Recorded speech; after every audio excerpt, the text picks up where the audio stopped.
Welcome to Brain Vision.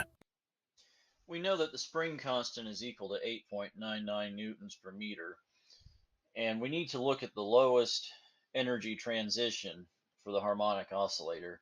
That will be the transition from n equals 1 to final state of 0, basically, nf equals 0. So the energies are given by, for a harmonic oscillator, En is equal to n plus 1 half, and this is multiplied by h bar omega. Also, for a harmonic oscillator, omega is equal to the square root of k over m. So we have a way to relate the spring constant k that we know to omega, the angular frequency. We also know that we're dealing with an oscillating electron with a mass of 9.11 times 10 to the minus 31 kilograms. So we know for sure that we can get omega. So we can go ahead and calculate the change in energy in the oscillator going from n equals 1 to n equals 0. And this is going to be E1 minus E0, and that equals 1 plus 1 half h bar omega minus 0 plus 1 half h bar omega. We see that the 1 halves will cancel, and we simply have 1 minus 0 times h bar omega.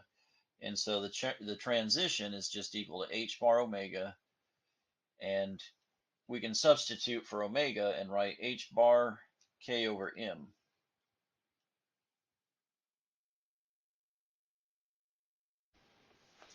Now, with this transition, a photon will be emitted. The photon will have a wavelength, and this is what we want, equal to hc over delta E. And this is then equal to hc divided by what we just obtained for delta E, which is h bar over the square root of k divided by m. But remember that h bar is simply h over 2 pi. So when we substitute that in, we get hc over h divided by 2 pi times k over m.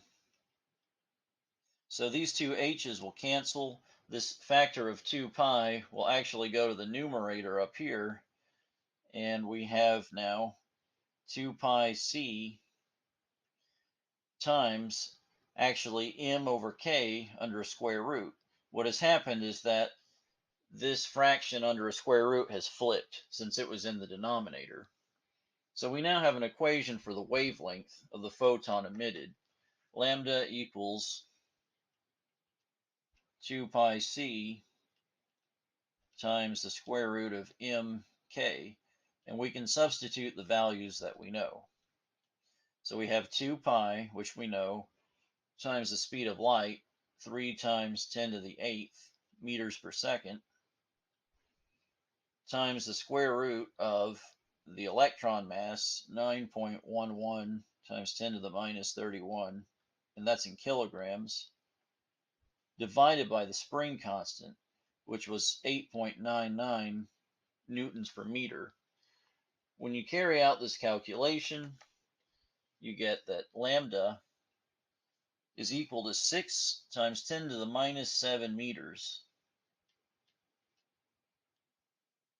If you divide that by, basically, if you convert it to nanometers, which is essentially the same as dividing by 10 to the minus 9 meters, you get exactly 600 nanometers, and that's the result.